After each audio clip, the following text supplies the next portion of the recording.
Құрметті лидерлер, бізде Алия ханым қазір Алматы офисында өзінің результатымен бөліседі. Алия ханым, сөз кезегі сізде. Менің атым Алия, мен 61-демін.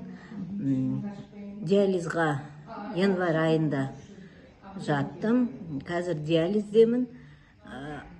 Ең бірінші сол диализға түсердің алдында давлением 250-де 200 болып түспеді. Содан қол аяғым қатты ісіп, аяғым тек әлгі слоновий сияқты болып ісіп кетіп, тырсылдап жарылатындай болды.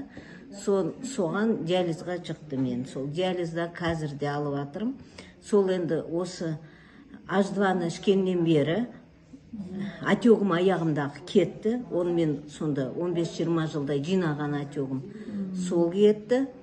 Сосын менің денемде туннельный катетер бар, диализ алғандықтан. Сол туннельный катетердан жүрегім қағысы бар, жүрегім ауыратын. Қазір карвалол, сосын кейін жүректің дәрілерін ішкенімді тоқтаттым.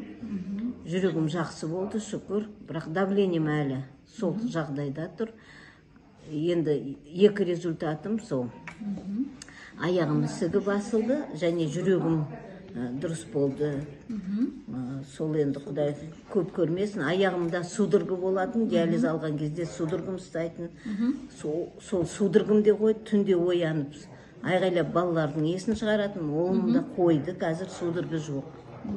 Шүкір. Ем болсын, сіз күніне қанша рет ішіп жатсыз? Күніне 2 рет ішіп жатыр магниванг. Басында 4 күн бірден іштім. Бір талдан, сосын өзімді жақсы сезінгеннен кейін кішкене күш қуат келе бастады. Содан 2-ден іше бастадым. Рахмет, ем болсын, Алия ханым. Өстіп жап-жас болып жүре беріңіз. Рахмет.